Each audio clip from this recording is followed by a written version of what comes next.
Everyone, welcome back to the second hour of today's session of the 2023 Bootcamp for all members of the Extreme Tech Challenge community. So even if you get a great corporate collaboration or pilot that we talked about in the last hour, that may or may not provide you everything you need. So you're probably going to have to go out and get that first tranche of venture investment. And doing that is the topic for this hour, for which I'm delighted to introduce Simon Lancaster. Simon is an entrepreneur, deep geek, and investor all rolled into one, so he can give a real 360 perspective on the topic of nailing that first fundraise. Simon is a general partner of Omni Venture Labs, which has a deep tech thesis much like Extreme Tech Challenge with an even tighter focus on advanced manufacturing. He's also chief engineer of one of Omni's portfolio companies, Carbon Mobile, which is developing a recyclable carbon smartphone, as best I can tell. You can clarify that in a minute. He's also involved with a new venture investment program that seems mostly in stealth mode called Cool Water. Simon has been also involved as a leader, board member, or advisor in a variety of deep tech startups, stretching all the way back to his first patent being filed at BlackBerry. So now I'm wondering if you have a cameo in the movie. And then most famously, Simon spent almost a dozen years at Apple in manufacturing materials and hardware design, the fun stuff that's not software. So Simon, thank you for coming. Welcome to XTC. Please expand or correct any points I made and let us know how to nail that first funding. John, it's going to be hard to follow up on that. That's a pretty epic intro. I appreciate it. And one thing that I didn't realize, but now I do, and I'll try to work it in, is the corporate angle, because I think there's some really interesting topics to discuss around that, especially in the current macro. So really excited that you guys are spending time focusing on that topic. I'm seeing your presentation. Yeah, so I'll try to run through this within 10, 15 minutes. Hopefully people can be patient with me and leave enough time for Q&A, because I think really that's usually the most valuable. And as you introduced, John, yes, Omni Venture Labs, we do invest in industry and manufacturing deep tech at the earliest possible stage, we like to say. This is typically angel and pre-seed. We're currently focused on Gen AI engineering and design tools, digital transformation of industry. This includes typically robotics and automation and software related to that, as well as supply chain. And we've done 8 investments in this space over the past few years. We're still raising our first fund, but have already started deploying. Please connect with me on LinkedIn. I'm very active. That's kind of my main source of inspiration and my main venue for trying to inspire others in this space and in related spaces. So we're going to be going over a variety of topics. I noticed there's another session tomorrow on specifically the pitch. So I'm going to be going a little bit light on that, but still touching on it. Overall, just how to run a successful fundraise process from soup to nuts, essentially. And starting off with timeline and kind of ending on the term sheet. So first and foremost, given the current macro, I think there's a lot of questions around the length of time in the process. Most people realize this, but don't really fully take it to heart, that running a fundraise process takes time. It really does. The corner cases that we hear about in the news of people closing rounds in weeks, single-digit weeks, it really is newsworthy, and that's why it's in the news.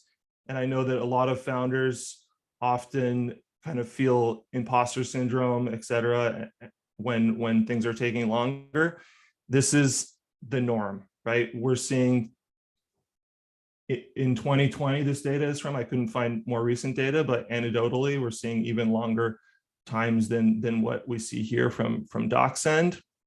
It's really a marathon, requires strategic planning and patience, right? Initiating this process when you're not in dire need of funds will always provide you with the upper hand.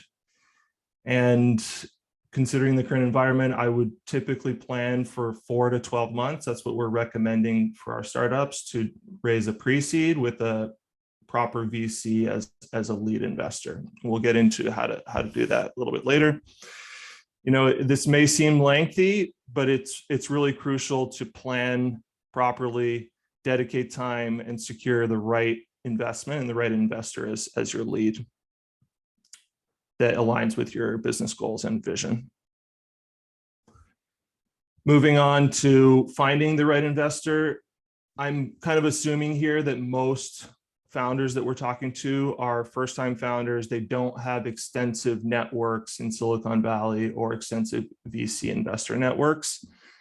And this is essentially the process that I've been running and have run for startups that I founded previously, as well as with our portfolio companies today. You know, in VC, it's really about finding the right investor, not just any investor. This is, it sounds cliche, but it is important for both sides, right? VCs want to be investing in startups that they feel comfortable with, that they understand the realm. Especially at pre-seed, I would say most of the best pre-seed VCs are niche, and there are a lot of niche pre-seed VCs right now out there. So try to find VCs through venues like Twitter, LinkedIn. Signal NFX is another great tool. You can see here, Signal NFX essentially allows you to connect or see who in your network is connected with other VCs. It also has really good filtering tools where you can filter by stage, by investment size, by geography, etc. Stay attuned to the channels where these VCs are posting, and pinpoint investors that are already passionate about the space you're operating in. This is going to make everything easier. And you know, the investors will be much more approachable. The last kind of cliche thing I'm going to say is, of course, niche investors that are focused in your industry will bring more to the table than money. Most investors will say this, but it's really up to you to determine the background and expertise of the VC and see what connections, guidance, and other resources they can bring given your specific niche of your startup. Early stage investment is not so much about market opportunity, I would say. Most pre-seed angels and pre-seed VCs are investing in the founder and the founding team. I'd say it's about 80% founder and founding team. And therefore, it's really important to integrate you, your story, your background, your expertise into the narrative, into your pitch. And we're going to touch on that a little bit later. Early stage investors bet on people before they bet on ideas. And many investors have a founder persona. In addition to having a particular vertical that they're focused on that they publicly state, many investors have a specific founder persona. So for example, we don't publish this, but our founder persona at Omni that we found is kind of a hack to a high correlation to startups that we like are mid-career professionals, particularly engineers, particularly because we're in the industrials and manufacturing space, mechanical or mechatronics engineers that are leaving their day job, putting their career on the line to leave their day job and solve the biggest pain points of their professional life. This, it's self-explanatory. I can kind of dig into this more, but there's a lot of things in that sentence that we found relate to high quality founders. Keep in mind that your credibility plays a vital role in the decision to invest, and learning or doing diligence on credibility is tough when you're talking to someone that you've never met before. So it's really important to try to build connections and some sort of network with the VC. Even, things like previous places you've worked, if you're an alum or from a similar area, or connecting with VCs that are in your particular geography. All of these things can significantly help build connection and open a conversation. Try to connect with investors through founders. We would normally recommend that to be the number one avenue if you're reaching out cold. So use founders of the VC's portfolio companies, particularly ones that are building stuff in a related space to you. Showcase your expertise to those founders and build a relationship and ask for an introduction. Explain why you think you're going to be a good fit to that VC, right? If you are perfectly in thesis for a particular investor, they're going to want to talk to you, and it's almost like you're doing them a favor, right? You've done part of their job for them already. Building these relationships and gaining investor trust takes time. It takes time. Again, what we read in the news are corner cases. These are the top single-digit percentiles, and many times not first-time founders. It just takes time to build up relationships with other founders, with a network, and with investors. But it's an essential step in building a network of investors that can invest in you in the long term. So even if the investor is not going to invest in your current round, it's a relationship that you've established, and you're going to keep in touch with them potentially for your follow-on round, or for a second close, like not as a leader for your current round, which I'll touch on in a bit. Okay, this is probably the most important slide. This and the next one, which dives into storytelling. We deal with technical founders. Technical founders are engineers. Engineers are really good at providing spec sheets. That's what they've been ingrained to do, right? Build out a spec sheet, hand it over. Engineers are not good storytellers. I'm stereotyping here. I am myself an engineer, guilty as charged. I am not a good storyteller. It takes me time to build a good story, but this is an extremely important factor in whether someone invests in you or not. It is hard to imagine as an engineer that an investor would not want to invest in the best gizmo out there because it's the fastest, lightest, it's going to space, right? But if you cannot convey the story in a compelling manner that empowers the investor to convey it to their team, or that allows the investor to believe that you are going to be able to tell this narrative to other follow-on investors that may not be as technical, you will have tremendous difficulty fundraising. Storytelling is the number one thing you should be focused on if you're an engineer. Okay, every startup has a unique story. The way you tell that story significantly influences your fundraising success. There are books that will teach you to storytell correctly. There are great engineers out there that are excellent storytellers, like Elon Musk, that you can follow and learn from them. But essentially, your narrative should be captivating to your audience. In this case, typically an investor should concisely explain what you're building and why it matters. Develop this 2-minute elevator pitch that can engage anyone, from your neighbor to a seasoned investor, and practice it and make sure you can pitch it within 2 minutes. You will be astonished how much you will learn about yourself and about clarifying your story if you constrain yourself with a hard time limit to this 2 minutes. It is really astonishing. Last but not least, the art of storytelling it's really about hooking the audience and instilling a spark of interest, right? Making your listeners believe in your vision just as strongly as you do. And kind of this 2-minute pitch is really the first step of opening up the doors to a broader conversation, a deeper conversation. So let's delve in to storytelling a little bit.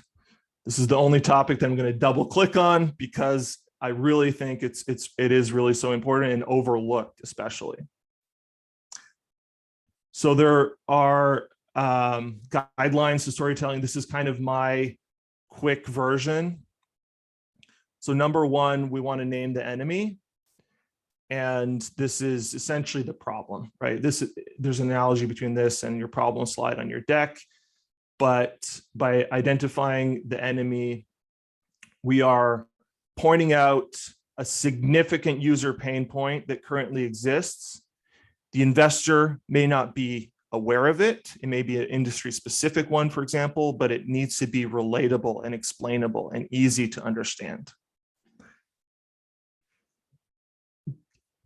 Next, given the current market trends, dynamics, et cetera, like why is this an urgent problem to solve? There may be an opportunity, there may be a market trend. Explain that clearly and create a little bit of FOMO with the investor without pressing too hard. Your solution should not merely address the symptoms, but serve as kind of the missing piece of the puzzle. Do not offer features, do not sell features.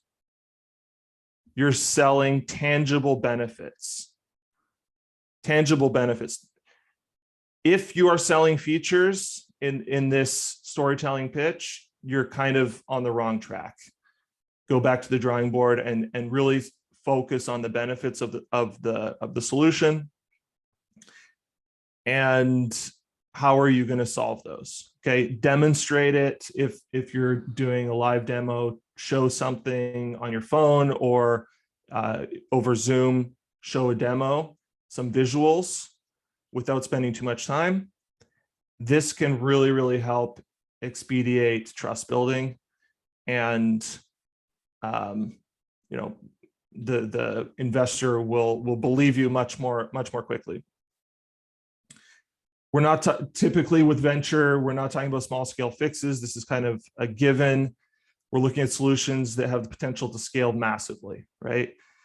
Targeting vast total addressable markets that are typically easily in excess of $1 billion for your kind of go-to-market.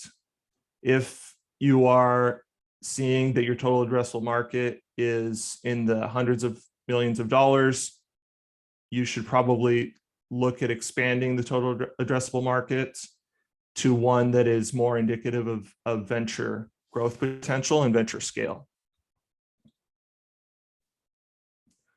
Okay, moving on to the pitch deck, which again, I'm not going to double click on this just to give us more time for Q&A, but there are many, many, many resources on good pitch deck templates. One that I recommend is the Sequoia Capital model deck. It's 11 topics. Each topic should be one slide, and each slide should convey one main point. It is crazy how many decks I get that are 20, 30, 40 pages long and have the nth degree of detail in them. This is a technical deck, not a pitch deck. Put it in your data room. The deck is going to be sent around. You want to get a meeting from the deck. That is the purpose, and open a dialogue. So your pitch deck is a visual representation of your startup story, what you said and what you learned in the 2-minute pitch, right?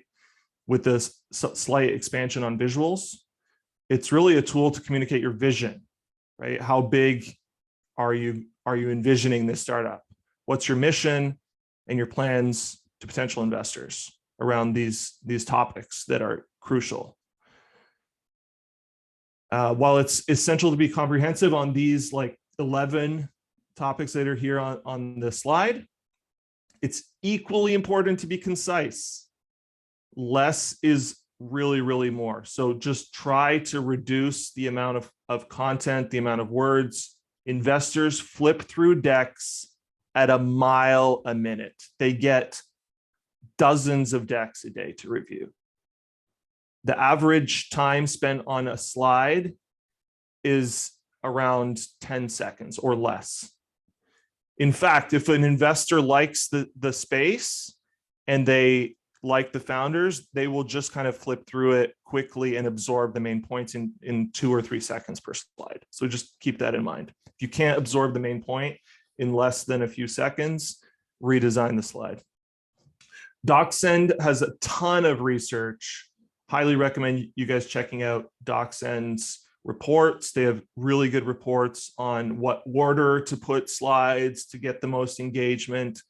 But the data is clear that after the 10th slide, engagement drops off like mad, right? So you want to have 10, 11 slides, get the VC hooked, touching on these main topics: problem, solution, why now, market size, competition, product, which is kind of a deep dive on the technology, business model, team, and financials.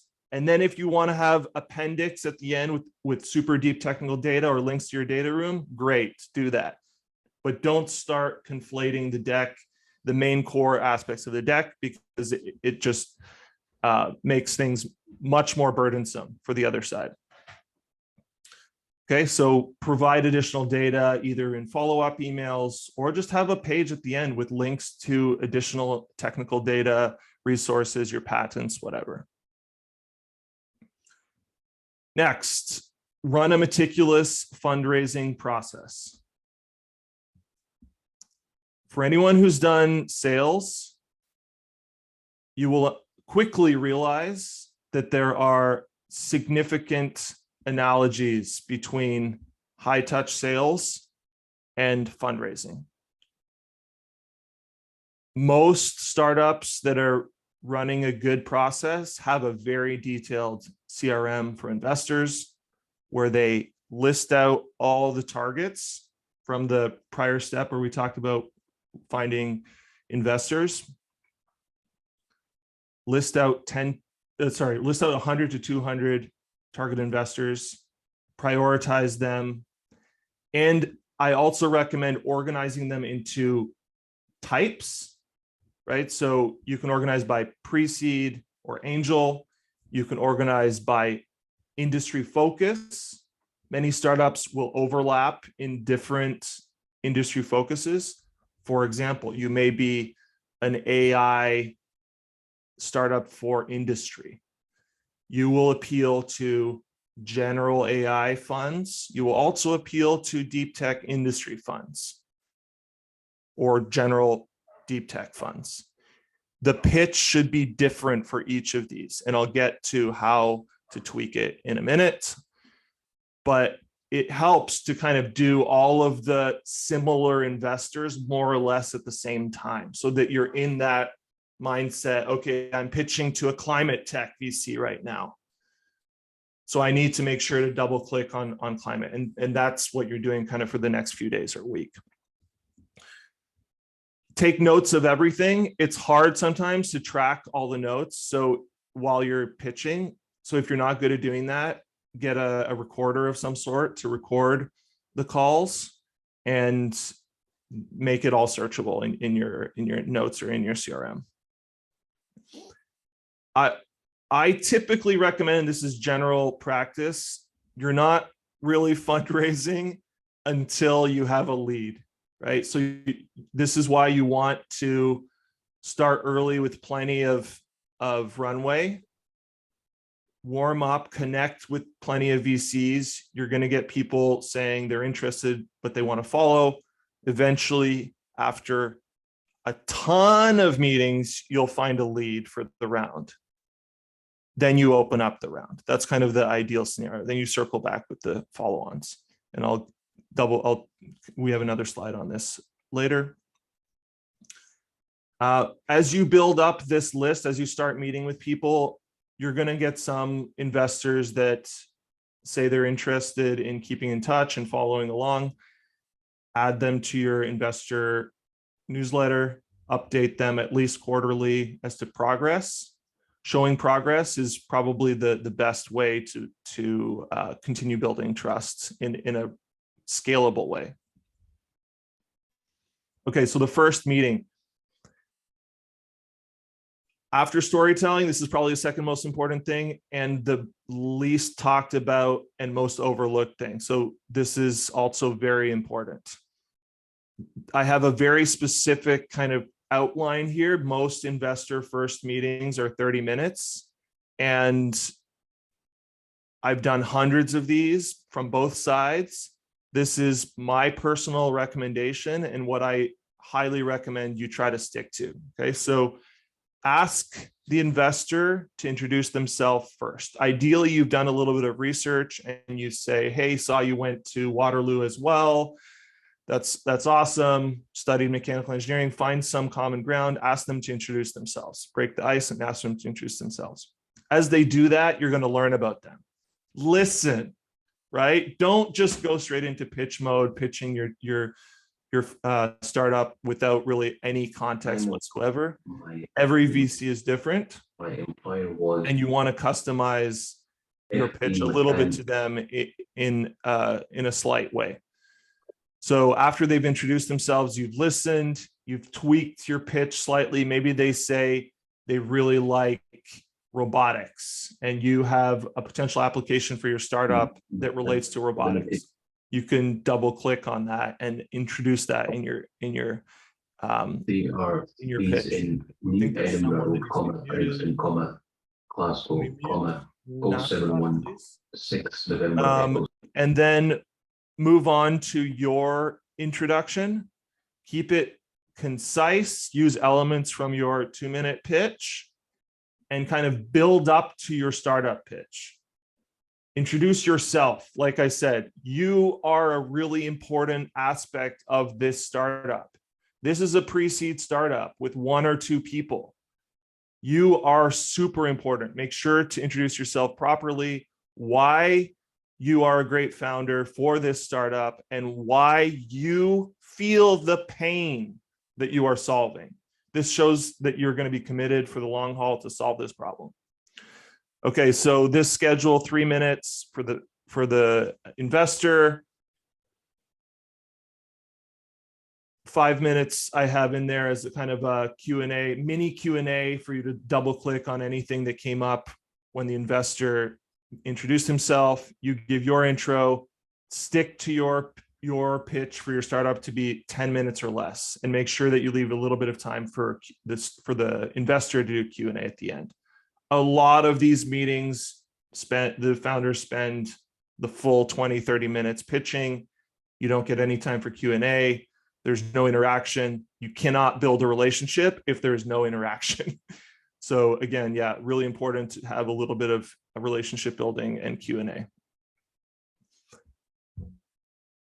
You're going to do this dozens of times, maybe even hundreds of times. It's going to suck. It's going to take a long time. You are going to be not building, not doing what you love because you're fundraising.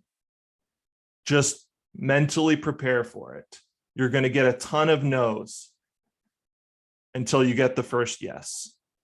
This is approximately what we've been seeing over the last year. 20% of investors that you talk to, if they're essentially targeted, like we talked about earlier, are going to say they're interested in keeping in touch or in participating as a follower. That's great. Keep track of all these. If they say that, ask them what their typical check size is and keep track of all your follow-on investments. Mention this if you come across a lead. Say we have X dollars already soft committed to follow when we're looking for a lead. About 5% of all investors go into due diligence, and then about 1% we've seen will provide term sheets. Okay, there's always exceptions to this. Obviously, this is kind of the average. Second-time founders, post-exit founders will have significantly different numbers, which I'm not including here. Okay, then what you want to do ideally is to start officially fundraising when you have a high certainty of closing within 3 to 4 months. This might be that you have, 5 or 6 investors in due diligence. It might be once you receive the first term sheet, obviously, that's a great sign, and then circle back and close the round, right? Anticipate that your lead will probably take between 20 and 50% of the round. And then once you have a term sheet, it's really important to circle back around with all the other investors, even ones that were kind of like a soft no, or ones that said, we want to keep in touch and stay informed. And this also takes time. Circling back can take weeks to close the rest of the round, but it's much easier after you have that lead investor. Much easier. So just be patient, persistent. This is really the key, and you'll get through it. You'll persevere. So that's it. I'm gonna stop talking now.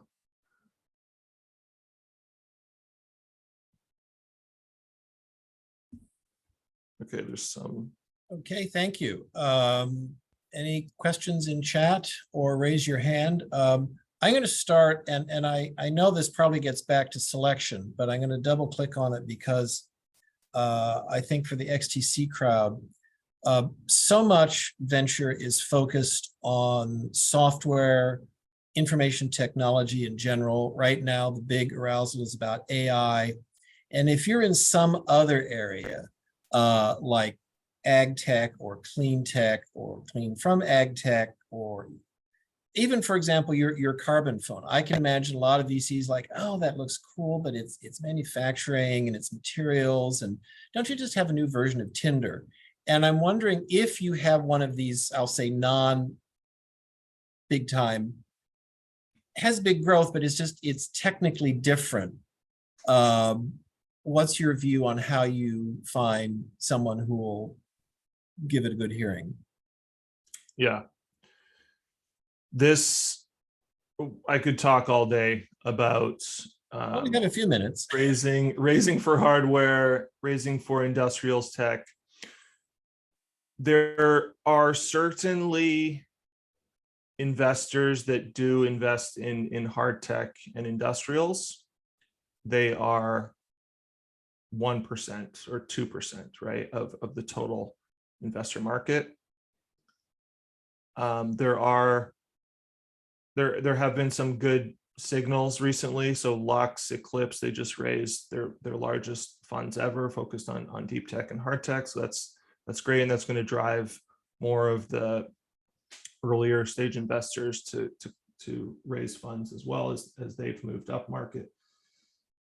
That being said, venture has become accustomed in the past decade to software growth, and it's going to take some time to, I think, kind of shift back to a bit of a norm, or a bit of focus on hard tech again. But I do see that there is a resurgence, and I think that's mainly due to just the gap in the market has become so large.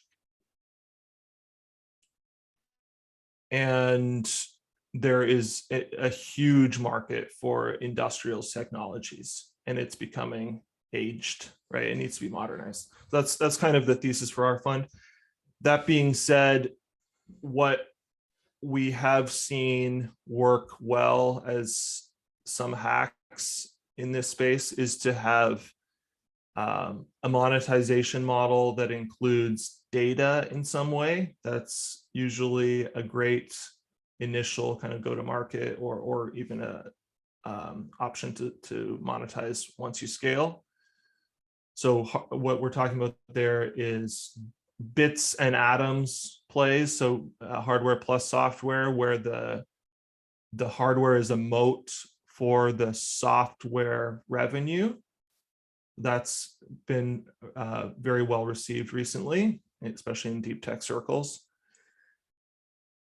And alternatively thinking about business models that are more akin to highly scalable business models like software. So one example is licensing.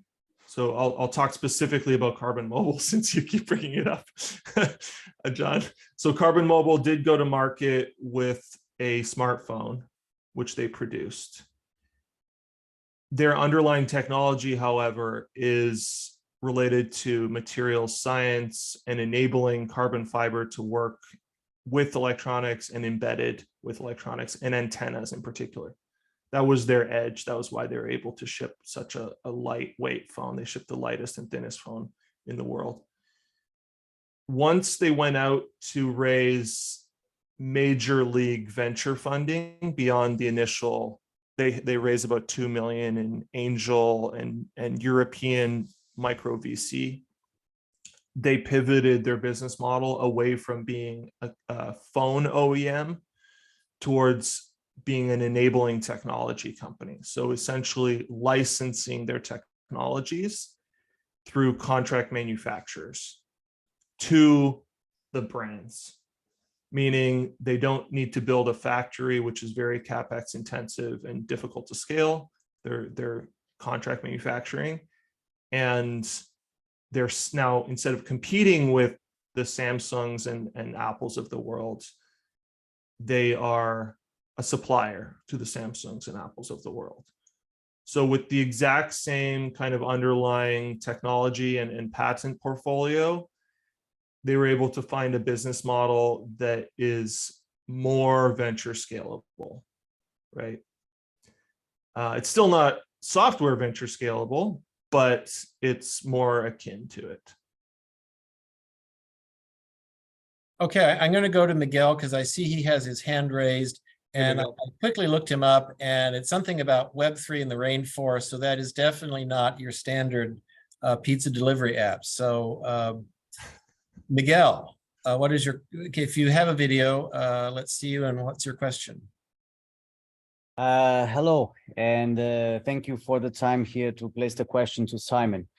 My name is Miguel. I'm a Portuguese talking here from the Amazon rainforests. And actually, we are developing some new technology that we believe, we understand that really can scale. And first of all, I wanted to send my thank you to Simon for all the presentation. It was very useful. Thank you so much. And then I wanted to place a question because I'm now at your website at Omni Ventures. I'm about to schedule a meeting with you to present our project. And I would like to ask you, what is your thesis of investment? And if you also include in that scaling deep tech, something of a Web3 marketplace that can really connect the world to the Amazon rainforests. So the Amazon rainforest is not just an exotic place, but it's actually a place for business because the potential is enormous. So Sure. Thank you so much. So Miguel, I'm going to assume you missed the beginning because I did explain my thesis. And then the other part of the presentation, which I'm going to double click on, is really, like you said, try to understand the VC's focus and pitch to the right VCs. So we are industrials and manufacturing focused. Certainly there are Web3 applications.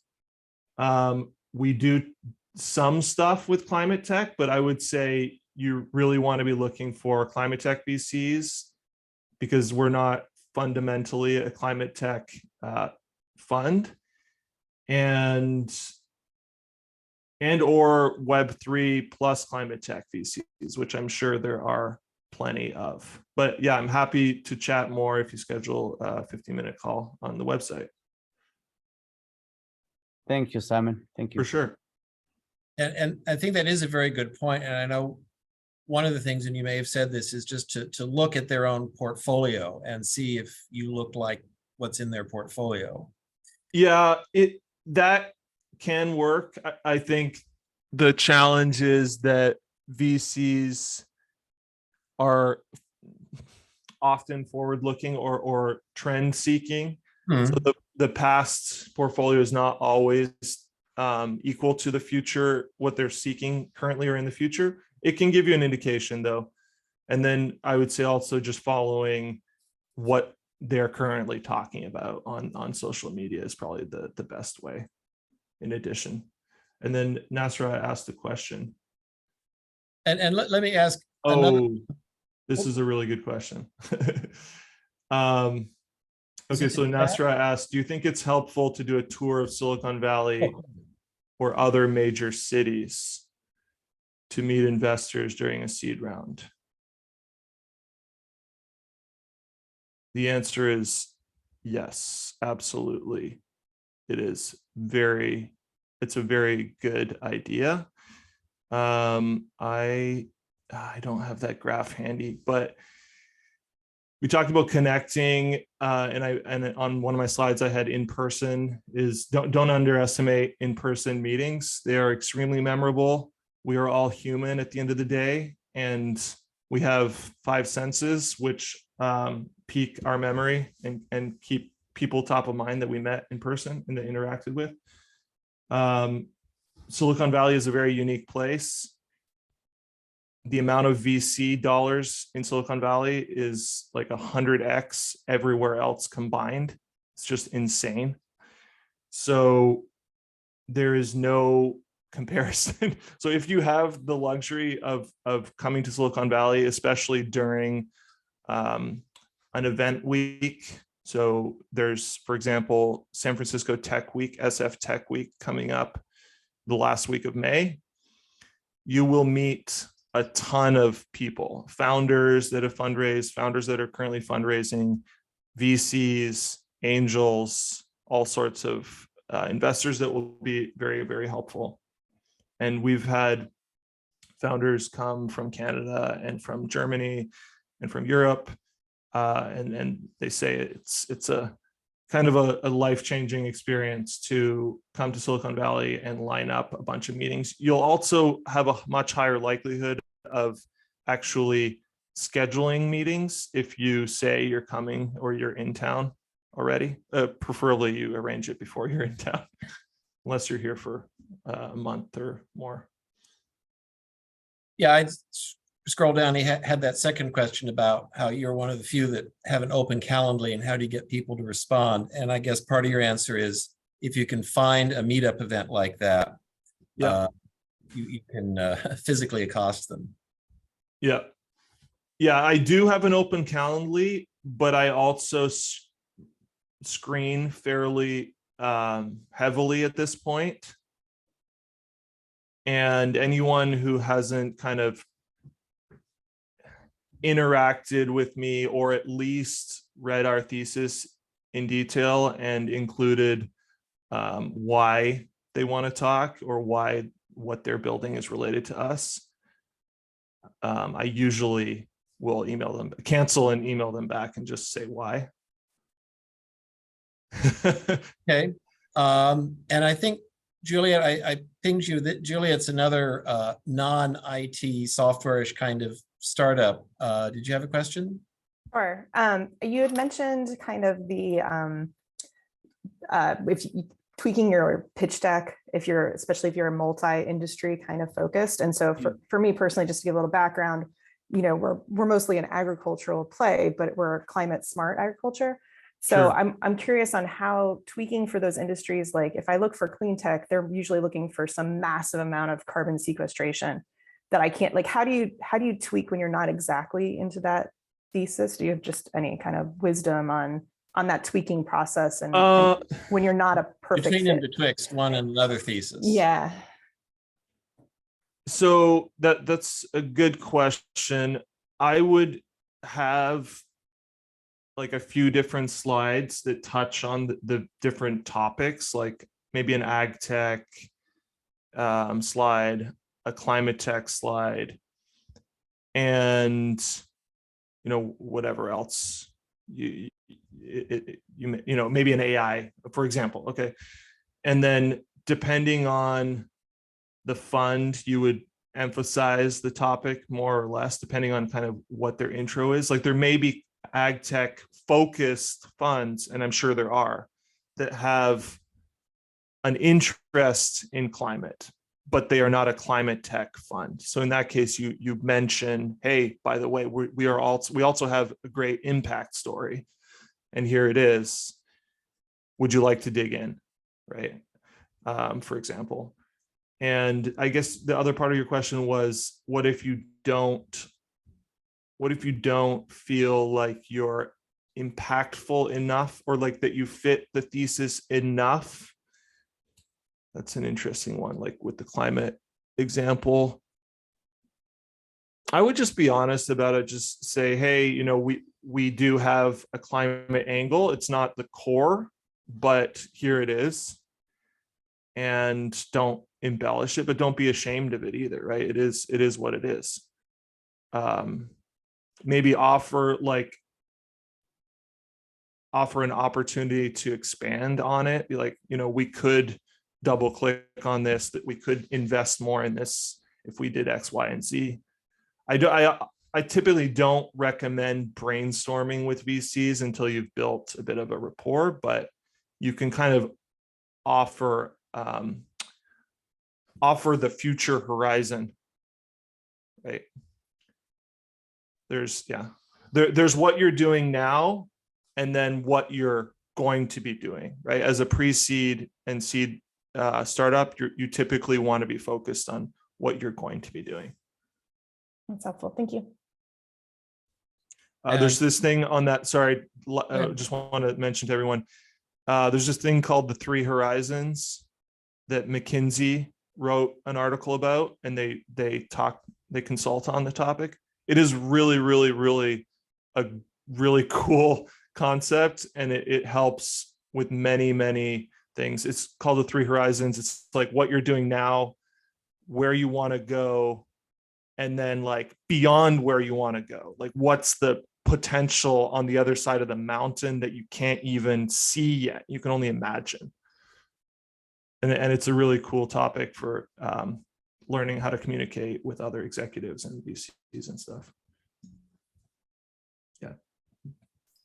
And then my only follow-up, and I presume this is maybe just about timeline, but again, sort of double click a little bit on what seems to be what is renowned to be a kind of investment winter that we're in this year and maybe next year, and how that changes or squeezes some of, I mean, all your points are very fundamental, but what's your view about how to press forward through the winter right now?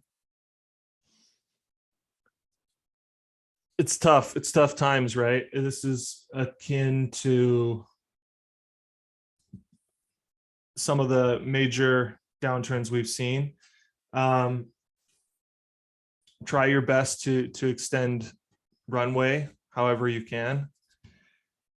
Plan for extra time for fundraising. You know, there's really, unfortunately, no silver bullet. I see a lot of money being deployed in AI, and I think there are some interesting niche applied AI potential startups or go-to-market opportunities. So by applied AI, I mean using existing AI models and building out an established domain in a particular area of industry or a particular industry, and really catering a product with a really, really good front end and really good user experience for a specific customer base.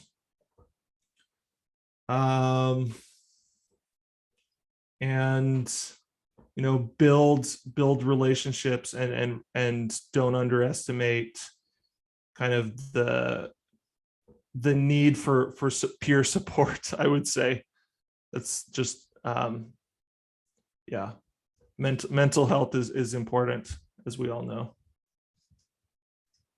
Yeah, and I've written about on LinkedIn. I've written about imposter syndrome as well, which a lot of founders struggle with, and it's important to talk about it and to kind of build a support group. It's tough times, but we're gonna get through it, as with every every downturn in the Okay, past. any last quick questions? Hey, Yes, Jonathan. please. Hey, what's up? Hey. So I know there's no. We're back. We're good? No, there's no silver Go ahead, bullet. Jotin. But what would you recommend to accelerate the process of being funded? And if there's any way or something that we can do. I would basically the main things that I communicated in this deck. Make sure as a pre-seed or seed startup that you are hitting on each of those 10 topics, including the financial plan and the business plan. I think many technical pre-seed startups overlook the importance of the TAM, and the TAM and the business plan. You may find investors that are creative enough to do it, to kind of help you through that, but oftentimes they're just so busy that they need to be enlightened. So that's important. I mean, traction is more important than ever right now. Actually, I should have mentioned that when John asked his question. Yeah, we're seeing most VCs focus again on traction earlier. So early traction, super important. Any revenue you can provide or get to earlier, partnerships, LOIs, MOUs from big potential customers, not as impressive as revenue traction, but still good signals. Okay. And thank you. last thing, when do you think this hard time is going to start being better? If you see anything When does spring come? you can predict. Oh man, if I knew that, I wouldn't be sitting here right now.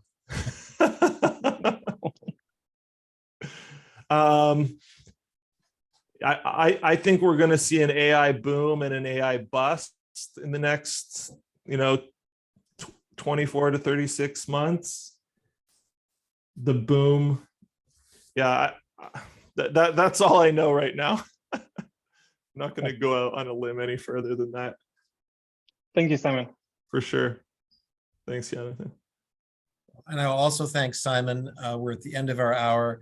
This has been enormously helpful. And again, we'll be posting this on YouTube, and you can follow up with us or with Simon if you have any further questions. I just want to quickly mention what we've got coming up the rest of this week, which, as I said at the beginning at 8, is all about really answering Simon's question about making you as investable and successful as possible. So tomorrow we have pitch coaching, some of the points Simon mentioned.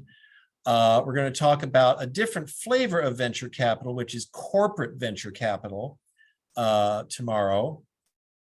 Some more on marketing and planning those sort of 3 horizons that Simon was talking about with an excellent Marcoms guy, Fergus Hay. Some more about fundraising with an investor from Singapore and also one of the lead partners on Amazon's new Climate Pledge Fund. And then another discussion about corporate innovation, following up on Lars' discussion. And then Friday, talking with some more marketing folks about branding. And then finally, an open town hall with 3 of our XTC alumni who've been particularly successful in gaining traction and in getting that funding that you were just talking about. So if you'll join us each morning, and then finally, if you have a minute to get this QR code or go to this website, this will show you the agenda. This will show you the Zoom links. And with that, Nancy, are there any other administrative things we have to cover? No, that's all. Thanks, John. Thanks, Simon. Thank you very much. We're at the top of the hour, and good day to you.